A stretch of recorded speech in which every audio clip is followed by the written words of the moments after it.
tous, soyez bienvenus dans ce Clubhouse. Beaucoup de choses à vous montrer aujourd'hui, au lendemain de ce point obtenu face à Lille lors de la 7e journée de Ligue 1. Le sommaire de cette émission tout de suite.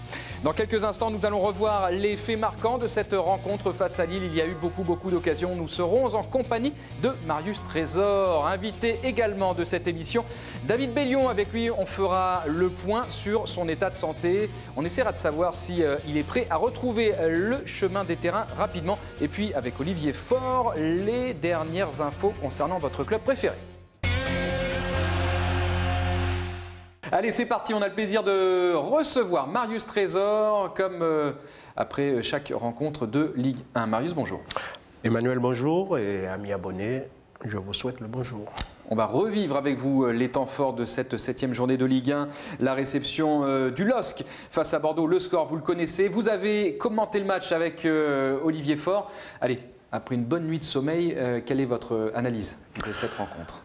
Mais je dirais simplement que Bordeaux a quand même, à mon sens, perdu 2 points hier soir parce que cette équipe... c'est plutôt de la déception alors. Oui, cette équipe lilloise était prenable. Pas la déception, pas sur le contenu du match, mais sur le résultat en lui-même. C'est vrai parce que ça fait très longtemps, je suis ici depuis 31 ans. À Girondin TV. J'ai rarement vu Bordeaux ne pas gagner autant de matchs chez elle en début de saison. Il y avait toujours des victoires et pour l'instant, à la maison, on est à la recherche d'une victoire. On est passé tout près hier soir, mais malheureusement, je dirais que pour l'instant, le sort s'acharne un peu sur les Girondins. Mais si l'équipe continue à avoir même envie, cette façon de jouer, d'être présent et en essayant toujours de gommer un peu les petites erreurs, on devrait retrouver, à mon sens, le haut niveau, du moins j'espère. Et un classement plus conforme à la valeur de l'équipe. À la valeur de l'équipe et aux objectifs du club. Est-ce que malgré tout, Marius, avant le coup d'envoi de cette rencontre, on n'aurait pas signé pour un bon match nul face aux champions de France en titre? Oui. Vu ce qui s'était passé à Toulouse, en plus l'absence de Cédric Carasso, donc je pense qu'on était inquiet avant le début du match. Mais quand on voit les commentaires de Jean-Louis Garcia, on s'aperçoit quand même que Bordeaux, Jean-Louis Garcia, de Rudy Garcia. Jean-Louis, c'est celui de Lens.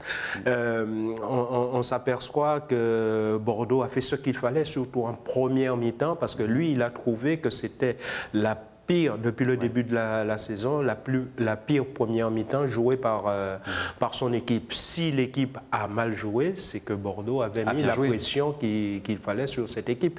Et je dirais, à 1-0 pour Bordeaux, il y a cette superbe occasion de Benoît Trémolinas. Et je pense que si Bordeaux, à ce moment-là, arrive à faire le break, le match était pratiquement terminé. Bon. À Toulouse, Bordeaux avait fait le break, hein. Et s'est fait remonter en deuxième. Non, la façon dont l'équipe a joué hier soir, je voyais mal cette équipe lilloise remonter les 2 buts. Ouais. Allez, on va revivre ensemble donc les temps forts, les actions marquantes de cette 7e journée de Ligue 1 pour les Girondins de Bordeaux. Ça démarre plutôt bien dès la 6e minute avec cette occasion qui va se transformer en pénalty. Elle est signée Tchèque Diabaté, cette occasion. Il se la procure tout seul comme un grand au milieu de 2 défenseurs lillois. Même de 3. Oui, là on peut dire ce qu'on veut. Hein. Je pense que Tchèque a déjà joué le ballon. Balmont, dans sa course, doit s'arrêter. Il ne doit pas toucher le joueur. S'il ne touche pas Tchèque Diabaté, même si le ballon était déjà parti, l'arbitre ne siffle pas pénalty. On voit le petit pont, Tchèque est bien dans la surface de réparation. Là, il donne le ballon et Balmont arrive, lui rentre dedans. Voilà, et on voit bien le geste, donc c'est ce qui a poussé M. Chaperon à siffler ce pénalty. C'est quand même mal joué de la part de Balmont. Ah oui, parce que c'était pas utile, on voit le retour, il y a 2 défenseurs, le retour de Rio Mavuba. Le ballon est parti, c'est vraiment très mal joué. Le pénalty est assez généreux, si vous voulez mon avis, on va voir. Donc, mais il y a la faute. Voilà, on voit l'ouverture du score par Tchèque Diabaté. C'est son 3e but à Tchèque Diabaté en 2 matchs.